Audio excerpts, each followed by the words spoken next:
The A-List Podcast is brought to you by FanDuel, the exclusive wagering partner of the CLNS Media Network. Hello, everyone, and thank you for checking in with the A-List Podcast. I'm Kwani Lunis, joined by Sherrod Blakely and Gary Washburn. And it's a good day because we decided to record on the day that Jaylen Brown and the Celtics finally came to an agreement. 5 years, $304 million contract. That's the richest NBA contract so far. But the first question we have to ask, because that's what a lot of fans were wondering, why did it take so long? So what do you two think? Listen here. All right. Jaylen, how can I put this? Jaylen's a grown-ass man. And Jaylen knows what that brick was going to look like. And so if you know what the brick's going to look like and you know that it's going to get worked out, why would you rush? Especially if you had things that you already were planning to do. It's not like Jaylen had this deadline that was coming up real close and he got to figure out how to get it done. Even when it's done now, he still had like several weeks in which he could have worked something out if he didn't get it done now. I think Jaylen just realized that, look, I got this to do. I'm going to be in Spain. I'm going to be doing some other things. And when I'm done, I'll get it done. And he did. I think the biggest thing that they needed to work through, I think, was a lot of minor details as far as the length. What the trade kicker look like? Is there a no trade clause? Those are the kind of things that I think they had to work through and work out. But I don't think there was this long laundry list of things that Jaylen absolutely had to have, which is why I think that once they sat down and started just looking at how to structure the deal, they knew that it was going to get done pretty quick. And so, again, it's not as fast as folks would have liked, but what happens in the NBA or any other profession is as fast as people would like it to be. So I'm not, it got done in, I think, a pretty reasonable amount of time, considering Jaylen had a lot of other stuff going on in the offseason that had nothing to do with basketball. Yeah, I mean, I think that some of the details, like Sherrod said, to negotiate trade kicker, no player option, what the money was going to be like. And I also think they just need to sit down in Boston, maybe not in Vegas, when everything is happening, and just hammer it out without some of the other stuff. But obviously in Vegas, the Celtics are still trying to handle, Marcus had just gotten traded, and Grant Williams, the situation was trying to clear up and all that. So they got all that cleared up. Jaylen went to Spain for 4 or 5 days, came back, obviously made an appearance Friday at a fundraiser kind of a community event with the mayor, and kind of you just knew then, okay, like he's back, he's here to hammer this out. And it took a day. I think they started talking on Monday, what I was told. So it took a day plus to hammer it out. He got his bag. Now there's no more. Does Jaylen like Boston? He hates it here. He wants out. All the rhetoric that's been going on about his feelings. I'm sure he's comfortable here. His family is here. And I'm sure he's ready to make this a long-term home. Now, we'll see. I'm hearing, people, he'll never play out the length of the contract. Like, who knows if that's going to happen. He's under control of the franchise for another 6 seasons. And in the final year of that contract, he makes $69 million. So even in 6 years from now, that's going to be difficult to move that contract, right? Now, nothing's impossible, and Damian Lillard's going to be making $60 million in the final year, and he might get traded. So nothing's impossible. But this was a serious commitment from the Celtics, right? And it's a serious commitment from Jaylen to say, hey, I want to be here. I want to be in green and white. I want to see my number 7 eventually retired along with Jason, because Jason's back's coming next year, and everybody knows that won't be as suspenseful as this one. We all know that's going to happen. I want to be fast. Where's the pen? Yeah, that's going to happen pretty fast when he opts out. He opts out his final year and then signs a new 5-year deal for $320+ million. So I think it's all settled now. But now Celtic fans can kind of relax now. Do you want some more additions to the roster? Of course. Do you want to figure out who's going to play point guard? Of course. There's still some things to take care of. But the biggest kind of thing hanging over this franchise over the last month is now over. And I said they can move on. Now you got your big 3. Now you can make some plans for, you can sell your season tickets. You can put Jaylen and Jason together on the season ticket packages and on the promotions. And Jaylen's going to be here long term. And so I think it's a good day. As we said last week, you did not want this to bleed into August. You did not want people to play. They knocked it out. Good job by the Celtics. Good job by Jaylen's folks. And now you can move forward. And another part of that commitment you mentioned, you talk about the way he's been involved in the community. The Globe reported that he requested, instead of a formal press conference to announce that his extension would be legitimize it, essentially, he wanted it to be announced that his Juice Bridge program, which is the program that he's created at MIT to help students within the city of Boston. So that just goes further to highlight the fact that he's not only committed to this team, he is still committed to the community and the work that he's already done here so far. But overall, when you look at this deal, who do you think gets the biggest winning pie, so to speak, when it comes to who benefits the most? Is it Jaylen? Is it the Celtics? Or is it just fans overall? What you got, Gary? Jaylen got $304 million. Fair. Very fair. I think Jaylen won this one. And I'm not saying there's a winner and a loser. I don't think the Celtics lost. For sure. Jaylen's the highest paid player in the NBA. We all would love to be the highest paid player in our profession, a person in our profession, right? Jaylen's, and it might last 2 weeks. But it still counts. You can always say, I'm the highest paid player. He can always, with anybody in the league, he can go down and play big bank, take little bank. He can, that's a source of pride. Now, I know, knowing Jaylen, that's not as important as being a better player, better man, a contributor to the community, and all of the above. But this is what happens. People are complaining about it when I understand. But remember, in a smaller scale, 7 years ago, remember free agency in 2016? Evan Turner got $75 million. Luol Deng got $75 million. Timothy Mozgov got $64 million. Aging Joakim Noah got $72 million from the Knicks. Sometimes it just happens to be your time, right? And this is the time for Jaylen. Jaylen just benefited. He was born in the right year. He needs to thank his parents. Okay, he needs to thank his decision to leave school after 1 year, and also thank himself for going to Cal. Leave it for 1 year, though. Leave it for that's the most important. He realized that there's nothing for me to get at this school, so let's be out. Us Cal folks thank him for going to Cal, but thank him.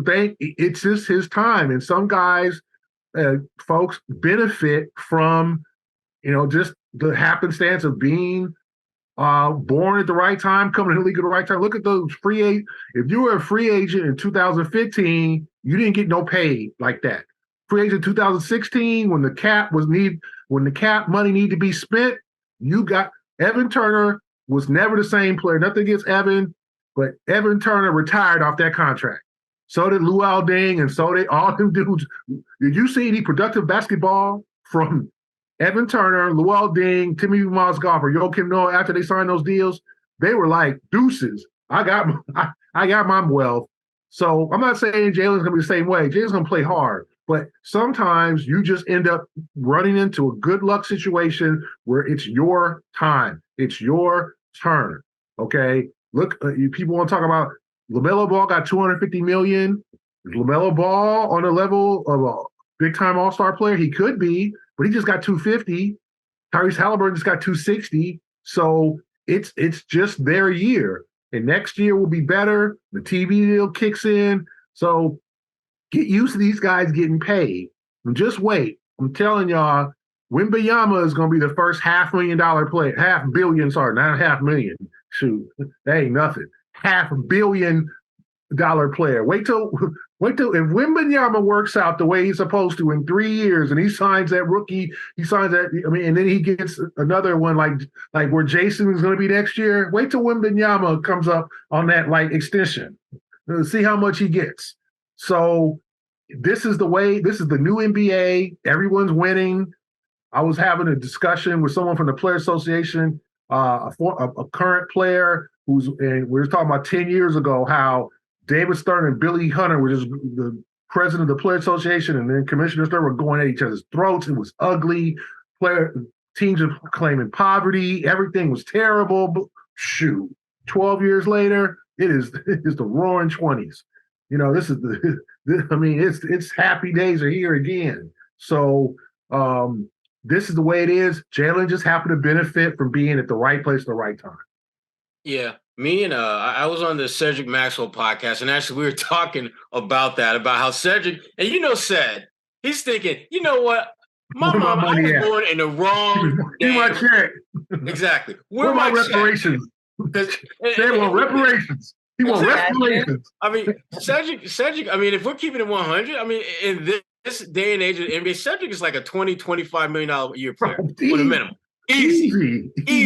And he knows this. He knows this. I know he bad. But the thing about Jaylen, as far as like who wins, who can claim victory, there are no losers.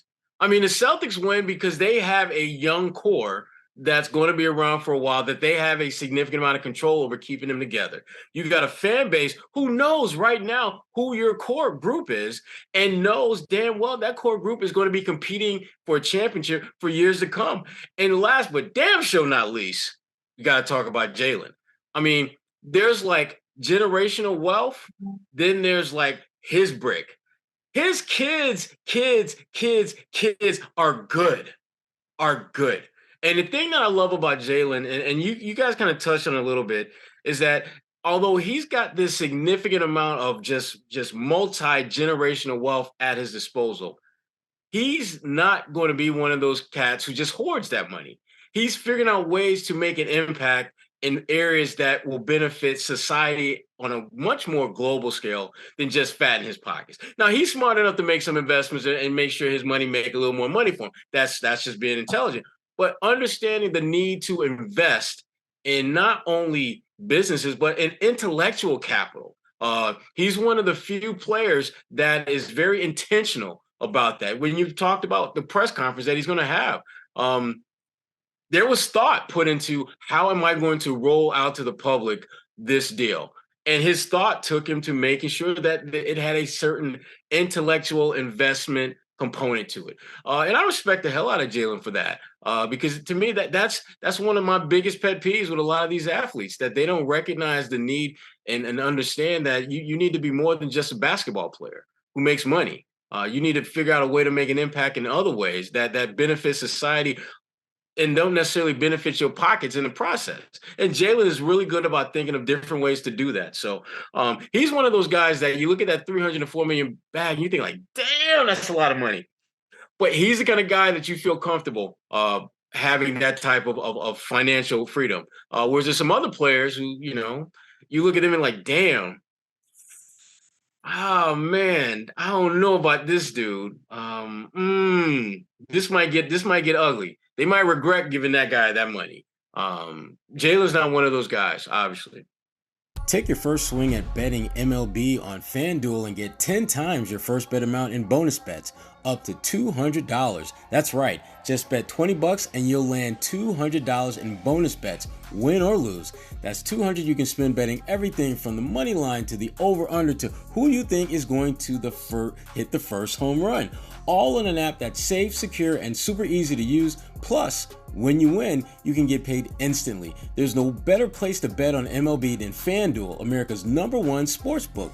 So sign up today and visit FanDuel.com/Boston to get up to $200 in bonus bets. That's FanDuel.com/Boston. FanDuel, official partner of Major League Baseball.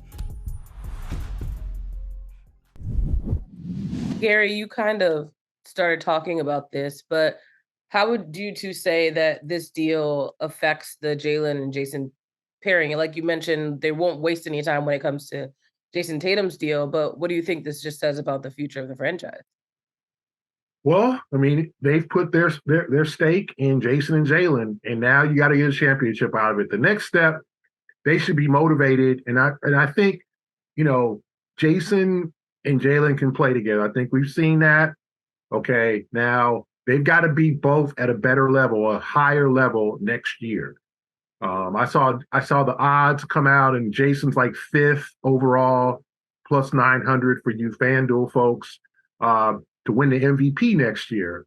Well, Jason, as I've said before, has got to take next year as a personal campaign to not only win the MVP, but to lead his team to the finals.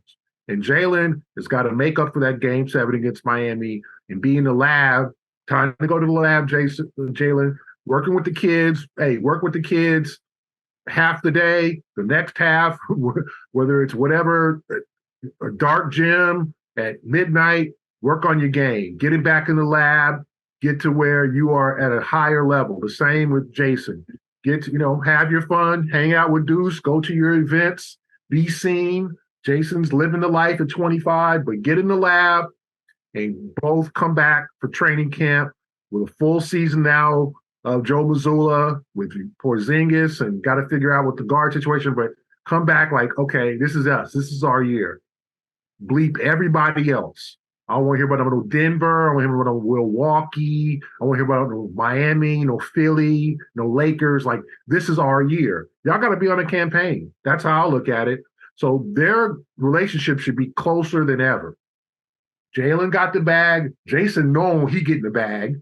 Jason ain't losing no sleep over his contract issue next year. So both of them are going to be highly paid, highly rewarded. And now the next step, if you're Jason and Jaylen, is getting your number lifted in the rafters. Now y'all got to make some history. It's been 15 years since they won a championship. You want to be Garnett? You want to be Pierce? You want to be Ray Allen? You want to be these guys? You want to be, Max? Max's number is up there. Yeah, you make more money than Max, but all Max got to do is point to the rafters of the Garden and go, where you at? Where your jersey at? Yeah. It could be coming, but win a championship, and it will be guaranteed. So now you're working on your personal legacy, your team legacy. Now you got paid. Jason's like, the money's set. Like, no more, I'm working hard to get paid. I'm trying to get my next. This is your best contract you'll get for Jaylen. And maybe the next one, who knows? And Jason, we don't know. He could play another year, a few years, many years after this next contract, and maybe he gets rewarded too. But this is it. Y'all got paid. You got your bag. Now it's time to lock in and be all-time great Celtics, lead this team to championship. Tatum was at an event where they asked him, which would you prefer, a max contract or a championship? And the interviewer obviously didn't know much about Jason. And so Jason kind of grinned and said, I already got a max contract, so there has to be a championship. Yeah. And I point that out because players that young aren't really geared to coming up the way Jason has. Jason is already established as one of the best in the game. You look at all the different mile markers in his career. He's the first to do this as a Celtic, the first to do that as a Celtic. He is clearly on a path to be one of, if not the greatest Celtic to ever play the game. That's not hype. That's not hyperbole. That's the trajectory that he has been on since he has been in the NBA. However, that void, no championships, you have to fill that void in order to enter that room. Larry Bird, Cedric Maxwell, Bill Russell, you can talk about having numbers with them, but you're not going to enter the conversation to be with them until you get a chip. And he knows that. So it's not about the bag. It's not about your boy getting his bag because he got that now. It's about you handling your business as the best player on one of the best teams and put another banner up there. That's a different kind of pressure that only you as a player would understand. That only you would know what it feels like, that literally it's a failure on your part and your team's part if you don't be the last team standing. They're one of the few teams that has that type of pressure. He's one of the few players who has lived that pressure the last couple of years, but it's even more pronounced now because there's no excuses for you not getting it done. You have to be that great. And again, we can go on and on about just how the economics of the NBA have changed, where there really isn't a middle class anymore. That class is it's kind of like society. It's kind of like our own country's economy, where you've got the upper class, you've got the lower class, and that middle class is shrinking by the day. It's the same thing in NBA.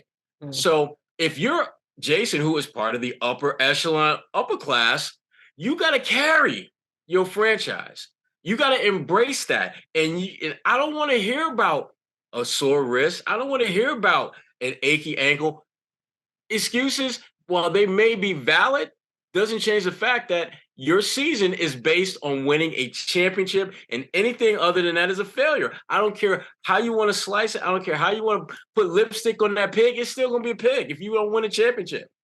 So I'm really curious to see if he's going to step up his mental game, because physically, in terms of talent, he's there. But is he going to be more of a outward leader? Is he going to get on guys when they're not getting it done? Is he going to put the team on the back more nights than not when Jaylen may not have it going on and Malcolm's not giving him much and Porzingis is, having trouble getting shots up? Is he going to just say, ride my back, fellas, I got y'all tonight? Is he going to get to that point? Because he has the talent to do that. There is absolutely no doubt in my mind and the minds of most that he can do that. But has he matured to the level of doing that? And I don't know. I don't know. I don't have an answer to that question. And I think that's the concern that many have going forward with this team. It's not about talent. It's about mental toughness. Mm-hmm. Do you have the mental fortitude to push yourself, push your body above and beyond when you may not be at the top of your game? Because we've seen many games where Jason doesn't really play well, and then you look at the final stats, he's got like 27 points, 8-9 rebounds, 2-3 assists. I mean, granted, he went 9 for 29 shooting, but he still found ways to get buckets and make an impact. He has to be able to do that and win when it matters. So I'm like I said, I'm eager as hell to see how this thing plays out, because there is nothing that he can do other than win a championship to satisfy this fan base. Nothing.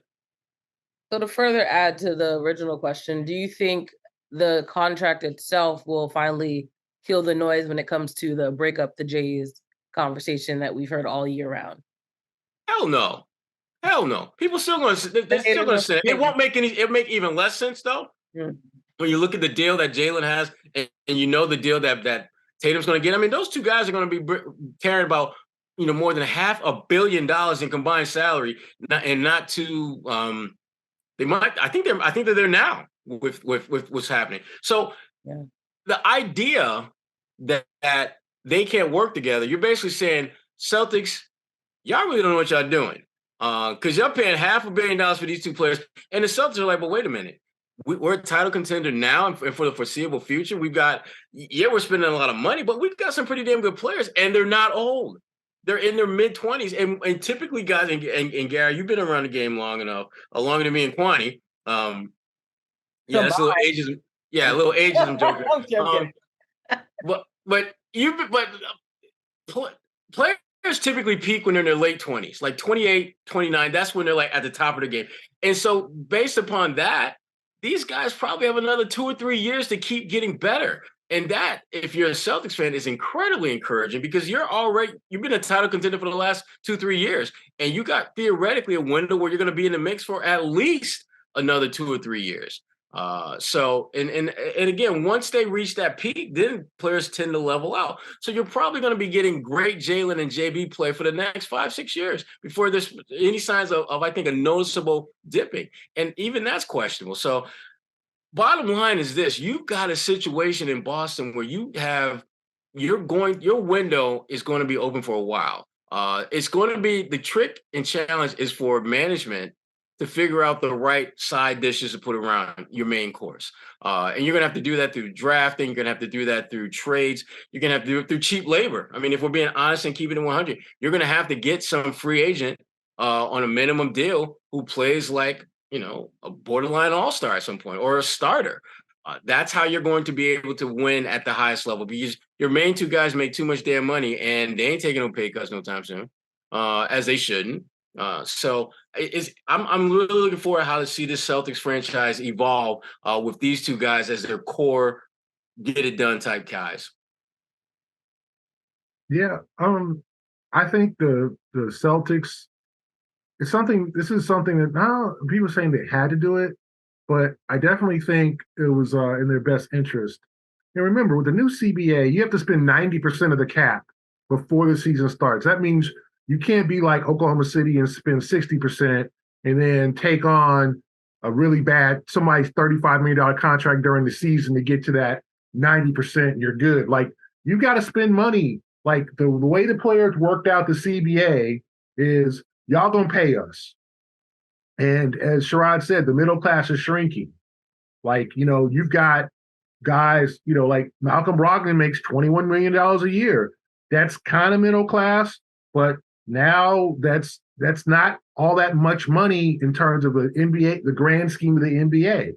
$20 million per season is a quality NBA player, but not a great NBA player. We just saw Fred VanVleet get $40 million a year from the Houston Rockets. We just saw Dylan Brooks, who was told by Memphis, see your ass, we don't want to see your ass. Yeah, we don't want to see your ass in the vicinity. Okay. We saw get out of here, boy. Under any circumstances. Like Marty Marr get to stepping. We saw him get $22 million from the Houston Rockets. Yeah. He got a raise and he got fired on his day off from the Grizzlies. Right? He's Craig. He was stealing boxes. And it's like, and so to me, you look at it, this is the way the NBA is going to be. Teams are going to have to spend money. Even the bad teams, even the Charlottes. That's why Charlotte gave LaMelo $250. That's why Indiana, because you're going to have to spend your high money on your best players. That's what it's going to be, and it's going to squeeze out the middle class. Unfortunately, the middleman's going to take it. They're going to get it in this situation because that's what the Celtics did. We have two premium players. We got to spend most of our money on that, and we got, like Sherrod said, we got to figure out what to do with the rest of the roster. So now you got one dude making, next year it'll be a little bit easier. Jaylen's still making 30, Jason making 33, 34, Porzingis making 36, and Malcolm making 21. And that's why they had to get rid of Grant, unfortunately, because you just didn't want to have it. Those penalties from that second apron. If you're there 3 out of every 4 years, you lose your draft pick, regardless of what it is, go to the bottom of the first round. Like, you start really feeling the heat when you get to that second apron in consecutive years. I think it's 3 out of every 4 in a 4-year period. So the Celtics got to be careful financially. That's why they signed Al Horford, a nice $10 million deal. They still had Robert Williams making about 12. That's easy money at this point. Now, $12 million 15 years ago was a grip. Now that's a nice little sound. That's okay. We got you. That's lunch money. That's lunch money. You can't. That's enough money for teams aren't going to be tripping off of, right? But for Grant, unfortunately, he just got squeezed out of the salary thing. The new CBA, he wasn't able to, because the Celtics thinking long term with him. And Dallas had that money for him. So good for Grant, but this is what's going to happen. This is going to be the new NBA. So get used to it. And I think the Celtics financially are going to be okay. I think there's a lot of things that are going to, this puts a lot of emphasis that we talked about in the next couple of years. Like, this team coming up, because salaries are going to raise, you're going to make some more tough decisions. You're going to have to bank more on younger players that's why they didn't get rid of Peyton Pritchard. Peyton don't make no money yet, right? Like, that's why you're going to have to rely on, O'Shea Brissett and all these good, Sherrod's guy, Delano Banton. Like, you looking at guys, you have to, Syracuse, we get it, Sherrod. Unbelievable. You're looking at players that are going to have to outperform their deals, that are going to be paid below market value. Like, they're going to rely a lot on O'Shea Brissett this year, and he ain't making much money. The same with Banton. Like that, you have to get those type of guys. You're going to have to get young guys. It was Brad done, very intelligent. Young guys, you pluck them off other teams that are looking for a chance, right? Because someone would have done that probably with Peyton Pritchard if they didn't have, if Peyton was a free agent. You take young guys off other teams that you've seen and go, okay, he ain't making no money and he's ready to break out. So you roll the dice that these players are ready to have breakout seasons, that O'Shea can fill that role of Grant because he's more athletic than Grant now. Can he rebound, defend, all that like Grant? Not sure. We'll have to see. But those are the players they're got to put faith in. So this is the new NBA, folks. So, I mean, If you're looking at for guys that make 20, 25 million, the Celtics are going to be like, no, we got about 10 for you. You know, they're going to, they're going to make sure that they've taken care of their two guys, and they just extended Porzingis $30 million a year after this coming year. So now their big three is set, like Sherrod said, for the next 3 years, and we'll see what happens. You are knowing it. All right. Well, we talked about, you mentioned the NBA's middle class is slowly shrinking. So what impact would you say that Jaylen's signing will have on the rest of the roster overall? You're going to have a lot of, at best, average players on your squad because you can't afford anything more than that. They're going to listen. They are going to have to hit a home run, eyes closed, where they just take a swing at a guy and they hope to make contact and they just knock it out the park. That's to me, they're going to have that kind of fortune. I don't know if they've got anybody on the roster that kind of falls into that category right now. But again, once we get into training camp and get into the season, guys may emerge. You think back to when they made the trade for Isaiah Thomas at the 11th hour at the trade deadline. They were just hoping he'd come in, give him some points off the bench, spell Marcus Smart, and keep the train moving. And then Marcus gets hurt. Isaiah becomes a starter. Marcus is healthy. Marcus ain't starting no more because Isaiah becomes a two-time All-Star. And so they're going to need that kind of fortune in order for this to really work out. Because, again, Jaylen's contract makes it difficult for them to add players of significance only because of the size of the contract and the lack of flexibility it gives them beyond him and Jason. But again, to me, it puts a greater onus on him to be more impactful. We're not breaking any news or having any headline out there when we say Jaylen's got to handle the ball better. He has to become better with his handle. That has the ability to nullify some of those gaps that they have in that bench, and that's what I think Jaylen and Jason have to become better at. Is figuring out ways to impact the game to take some of the pressure off that second unit, because that second unit can't be as good as the Celtics would ideally want it to be because the talent isn't there that they can afford to make it significantly better. Again, they're going to have to hit some home runs, eyes closed with some guys, which again is always possible, but highly unlikely to happen. And so and when that's the case, you fall back on your two core or three pillars, really, if you throw in Porzingis. And again, it's a good situation to have because if those are your big three, you look at them compared to the top three at most teams, they're as good or better than most of them. But at the same time, you still have a whole lot behind them if one of those guys, is out for whatever reason. So I'm curious to see how the Celtics are going to replenish that back end of the lineup, because that's one of those keys to finding success, particularly in the playoffs. Yeah, I think the rest of the roster is gonna be faith. Like you look at the Denver Nuggets, they lost Bruce Brown, who got paid $45 million over 2 years. Boston's own Bruce Brown. Money. Yeah, and then they lost Bruce Brown and Jeff Green. They didn't replace either. They're depending on rookie Christian Braun, who just come off his good rookie year, and then a kid named Peyton Watson, who kind of spending a lot of time in the G League. They're depending on those two guys to step up and fill those roles, right?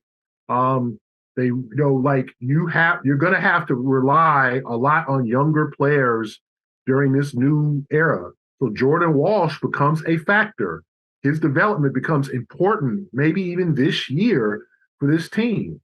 Now you can put J.D. Davidson and Jay Scrubb, our guy from the junior college ranks, who's now on a two-way contract, put them in Maine, but you got to develop Jordan. You're gonna need more out of Sam Hauser, right? You're gonna need Peyton to step up, and then we'll see what happens if they add another big. If they decide they want to bring Blake Griffin back? I know Champagne and what's the big man from Vanderbilt? Oh boy, the center, number 40. The fact that I'm not going to help you because he's not going to be relevant. So keep moving, Gary. Summer League roster. No, I'm talking about. Keep moving, Gary. You don't need him. They're non-guaranteed contracts. Oh, you mean Cornette? Cornette, yeah, Luke Cornette. The white boy. Thank you, Kwani. Could have said that. I literally forgot who he was. Me too. Let's move forward. I'm sorry. Luke Cornette and Champagne are both on non-guaranteed deals. Yeah. So they got to figure out whether they want to bring some guys on some minimums. And there's guys out there. There's going to be plenty of guys. There's Kelly Oubre. There's Christian Wood. I mean, everybody got flaws now. This is not the prom. This ain't a beauty pageant. Not everybody looking good. I can't. Austin Rivers. There's guys out there with everybody out there got some issues. But the question is, can they work out for you on a minimum deal? Or the Celtics are going to have to figure out whether one of those guys, let's say, can help them. Another big replacement big. Hernan Gomez from New Orleans. There's guys out there that are looking for contracts or are going to have to accept league minimums, which the Celtics have plenty of those. And they're going to have to fill their roster with those guys. Now, I don't know what they're going to do with Cornette. Or they're going to invite him to camp and see if he can make the team, or Champagne. But to me, it all depends on the younger guys. This is what happens, unfortunately, when some of your first-round picks don't work out or you don't take a lot of first-round picks. You're going to have to rely on guys, pluck them from other organizations. The Banton move was interesting to me just in terms of, they've seen him for years playing at the end of the bench in Toronto, coming at the end of games, and they like something about him, right? And they kind of plucked him from the Raptors. And I saw Raptors writers saying, damn, the Raptors sat there and developed him for 2 years and then just lose him to a rival in their division. And then, the same with Brissett. Did anybody even know O'Shea was a free agent? Not really. I mean, wasn't people? Well, Sherrod did, of course. Right. My fault. He got you said that anybody though, ain't the Syracuse free agent notifications on the phone. Orange alert. Yeah, we get them alerts. We get them alerts like July 1st. Yeah, that's right. That's right. All right. These lowbrow Syracuse players are all free agents. So anyway, the Celtics have to be intelligent in that sense, and I think that they picked two good guys that can help them. And then Jordan Walsh looks like he's going to be someone that's going to make the big team. And they might send him to Maine to get some seasoning if he's not playing. But they got to figure it out. And some of these guys, Peyton, Hauser, they got to step up. Guys have to step up. And if you need to get I thought they should have they tried to go after Pat Bev. They tried to go after, they didn't go after Montrezl Harrell, our friend Montrez. He ended up re-signing with Philadelphia. But there's a bunch of guys out there still, as we approach August, who are going to be looking for guaranteed deal, 1 year minimum, and they'll take it. The Celtics are very intelligent to wait, and we'll see what happens in August and who they bring in the camp. But I think that they have 17 on their roster now, if you include the two-way guys. So they have 3 spots to fill for training camp. So I think, Kwani, the salaries just put more emphasis on the franchise, but all franchises too. I said, look, I just pointed out the Nuggets. Nuggets lost 2 key contributors and did not replace. They're going to replace them with guys that were in their system that they hope step up, and that's going to have to be the answer for the Celtics when you Nuggets are paying Jokic and Murray, and Michael Porter Jr., and Aaron Gordon, so they're paying 4 guys. So they're like, hey, we can't afford to bring in no $10 million free agent. We got to hope that the dudes that we've worked with and tutored and all that, and brought up and cultivated are ready to step up. So the Celtics, the same position. These are your hiring goals, they say. They're very aggressive, but when everyone looks to you, you're calm. Why? Because you don't need a miracle, you need Indeed. Indeed is a hiring platform where you can attract, interview, and hire all in one place. Instead of spending hours on multiple job sites searching for candidates with the right skills, Indeed's a powerful hiring platform that can help you do it all. They streamline hiring with powerful tools that can help you find your matched candidates. With Instant Match, over 80% of employers get quality candidates whose resume on Indeed match their job description the moment they sponsor a job. Candidates you invite to apply are 3 times more likely to apply to your job than candidates who only see it in the search. Indeed does the hard work for you, and they show you candidates whose resume, once again, on Indeed, fit the job description immediately after you post so that you can hire faster. Even better, Indeed's the only job site where you only pay for applications that meet your must-have requirements. Indeed is an unbelievably powerful hiring platform, delivering 4 times more hires than all other job sites combined, according to CLNS in 2019. You can start hiring now with a $75 sponsored job credit to upgrade your job post at Indeed.com/A-list. Offer good for a limited time. Claim your $75 credit right now at Indeed.com/A-list. Once again, Indeed.com/A-list, and show that support by saying you heard this on podcast. Indeed.com/A-list. Terms and conditions apply. Need to hire? You need Indeed. Well, one of the young people that you mentioned is Peyton Pritchard, and he was actually selected to the USA select team. And as a result, he is actually eligible to serve as a replacement on the FIBA World Cup team. And they're going to start meeting on August 3rd in Las Vegas. But what do you two think what is the benefit of him not only participating, but how can it benefit the Celtics in the long run, if so? I think Peyton would benefit from just getting a little confidence boost if he plays well with that group. I mean, you got guys like Cade Cunningham and some of the young on-the-rise stars that are on that team. And if he can hold his own with those guys, I think that's a huge confidence boost for him, because I thought Peyton, he didn't get as many opportunities I think he would have liked last season. But I think part of that had to do with the fact that when he got in the game, often he just didn't play with great confidence. But I thought as the season progressed and his opportunities became fewer and farther between, he made the most of those opportunities when they came. And I'd like to see him build off of that with a strong showing against some good competition. This is not that Pro-Am league that he dropped 95 in a couple summers ago. This team is a little bit better than that. Legit. Exactly. So, I mean, I want to see him play better. I want to see him hold his own against better competition. Because y'all remember when he dropped that 95, he came back and he was not the same. He wasn't. With the Summer League squad, it's just like, damn, really? But Peyton, I mean, this is a good summer. This is a good opportunity for him. I think it's a definite confidence boost for him to even be added to the team. This is a guy that, again, the Celtics, didn't really seem to have a tremendous amount of confidence and faith. And more than anything else, he just got caught in the numbers game. I mean, are you going to play ahead of Malcolm Brogdon? Are you going to play ahead of Marcus Smart? No, it's just not going to happen.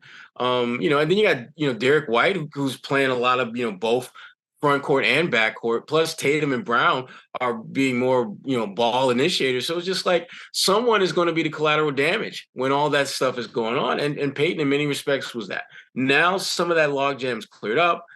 He's on a select team. Let's see what he can do there and see if he comes into camp feeling a little bit better about himself and actually have legitimate folks that he went at and he performed well against, as opposed to, a bunch of Gary Washburns up in that Pro-Am league. No, yo. I be locking fools down. What you talking about? Yeah. Yeah, 45 points later. I mean, yeah, I think it's a good experience for him to get some international competition, to play against a lot of his peers, a lot of guys that are a little bit ahead of him in the NBA hierarchy in terms of guys that he probably was drafted with. And he can get that experience, and I think it's a good experience for Peyton. I mean, the Celtics had to decide what they want to do with Peyton Pritchard, right? First of all, he's eligible for an extension. I don't know if he'll get it, but if not, he'll be a restricted free agent. Got no money. They broke. Yeah, and he'll be like Grant Williams was this year. But they got to decide what to do with him. I think he's got skills, he's got talent, but you got to give him more playing time, and you got to let him make some mistakes out there. I think under Brad, it worked out. That first year under Brad, everybody was pleasantly surprised. Then Ime just did not like him, did not play him a lot. And then last year was kind of the same thing, and he wanted out. He admitted to me, like, I was upset I didn't get traded at trade deadline. And, I love that, by the way. Yeah, people was, he's a traitor, and, get him out of here. Yeah. But he understands. He wants to play. And Peyton came out. The thing about Peyton is different from other guys is Peyton came out at 22. He was a 22-year-old rookie. Like Peyton's like 26 now. Like his time, he sees like, listen, I gotta make it now. His Because window's closing in that sense. like, have you? Yeah. I don't know about y'all, but I saw some of the birth dates in the summer league of these players, and I saw 04, and I was like, yo, yeah, what? Yeah, it's weird. Jordan Walsh, 04. Mm-hmm. 04. My youngest brother is 2000. That was Kanye's like first album, right? Like what? I don't need to. That was the year the Pistons won the title, Gary. Like literally, Jordan Walsh is like, damn, I don't even remember Kanye. I was born. Like what? Like like Ludacris and Kanye and freaking and Nelly were just banging. And 50 Cent. If you look at the music back in 04, you start shaking your head. Like who? What? Yo, yesterday our interns, we were playing 90s R&B to go up somewhere for work. And why did the two interns, both born in 1999, they were like, was this the music you grew up on? And I'm like, what the? Exactly. Like, how old do you think I am as a result? Remember, Kwani, everybody is somebody's old head. Look, I'm an old head now because 90s R&B you have reached old head status. We got to give you the bowling shirt because you're officially an old head. I was so hurt. Everybody is somebody's old head. So if you look at some of the birth dates on these young dudes coming into the league, 04. Okay. So they are 19 years old. Peyton's like 26. Like, okay, like I got to make my bread now. I got to earn some money. I got to get a new contract. My time is now. So there's a sense of urgency for Peyton. He is not the young kid anymore, especially age-wise.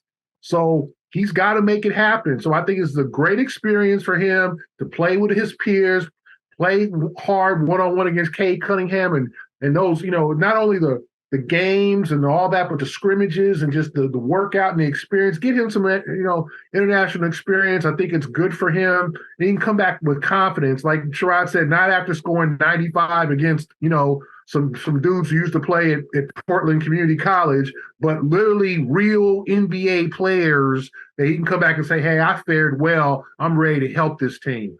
Because he wants the ball. He's got no shade to Portland CC. But all due respect. All due respect to Portland CC. But as he disrespects them. And that school's expensive. Yeah, go Portland CC. Before aid, it's $22,000 a year. What? Before aid. What school is that? Portland Community College. No, it's not. 22,000 for a community college. Yeah, I just looked at it out of curiosity. Is Beverly Hills Community? College taking your money? What is like? Housing, everything included, and a $100,000 job after you graduate included. What? Right. You want to get a zip card with that? That's scholarship to get. Want to get a zip card? Unlimited groceries or something. Oh my goodness, what's going on here? Anyway, on that note, so I think it's good for Peyton to get out there, get his burn, come in with confidence, and play against his peers and take that next step because he's got a lot to lose, and so do the Celtics. Well, that's all I had to talk about the Celtics. I imagine we'll get an update about this story, the Bronny James situation. I don't know if you two saw. Well, you probably saw. He's in stable condition after suffering cardiac arrest during practice on Tuesday. So we don't really know more, but like NBA news-wise, the only other thing that jumped out to me. I obviously hope that he's doing okay, but hopefully it's also nothing serious and just hope, maybe just a spook or whatever the case. Yeah, that's scary stuff. Particularly when you're talking about young athletes. I'm glad that whatever it is happened in an environment where there are people around that they could address it. And now they're starting to do the tests, obviously, to see if there's more to it than just, one-time incident, which is great from the standpoint of they're going to get some answers to what could have potentially been something that could have been far worse of an outcome if it wasn't detected now. So that's the silver lining in all this. And I know LeBron James on many levels is kind of a polarizing figure, but these are the times where none of that matters. I mean, however you feel about him, you want to see his son do well. You want to see him healthy and back to competing at the level he's accustomed to. Exactly.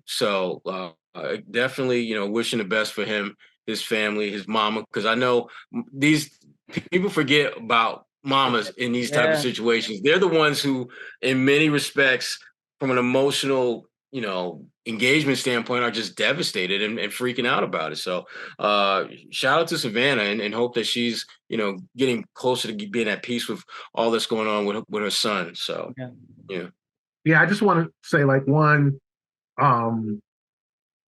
it's okay if he never plays basketball again. Like, it's okay if he has another calling in this world. If that, because obviously his heart's going to be examined, and hopefully he can play this season. Like, not about that. I don't care about that. I don't care if he ever plays another game again. I want Bronny James to be a productive citizen. If his calling by God is from somewhere else other than the basketball court, then that's great. The good thing is, the wonderful thing is this got caught, and that and I'm writing a column for tomorrow. These athletes are not invincible. We look at LeBron, we look at his father, and think, he's a man of steel. And we look at these guys, and they run up and down the court. But heart issues is very serious, and these guys are susceptible at times to heart issues. We look at Damar Hamlin, and hopefully he can resume his NFL career. Obviously, it was a scary incident, but the great thing is that Bronny has another chance. That this wasn't the end. It could have been. Here's an 18-year-old kid we heard, and you see some of the guys, and you see cover high schools over the years. Some high school kid fell out at practice, heat stroke, things like dehydration. Big lineman at the University of Maryland a few years ago. We've heard of Corey Stringer from the Minnesota Vikings.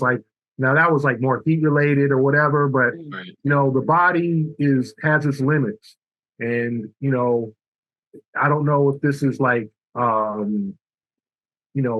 sending a message to Bronny to be like, okay, watch out. I don't know, I won't get all religious, but this is maybe a warning for not a good thing, but I just want him to be healthy and sound and safe and maybe pursue his dreams. I'd love to see him on the basketball court. Sure. I'd love to see him play for USC. I'd love to see him play in the NBA 15, 20 years, but that might not be his calling. But I'm glad that he has a second chance. He can get healthy, get right, and maybe he can attend school when it starts at USC. And, we can worry about basketball later, because and we all know, hey, it's tough to be a celebrity's kid. Some of these celebrity kids be out there acting a fool and acting out. And Bronny's been a model citizen, done everything he's supposed to do to try to carve his own niche and have his own basketball career. So I'm just rooting for him. I hope he's okay, number one. Hope he can attend school when it starts and be just a regular student. And if basketball's in his plans, I hope he can ball out on the court eventually, and they find out and get to the bottom of the issue, and hopefully it never happens again. But if not, I just want him to be safe. And okay, because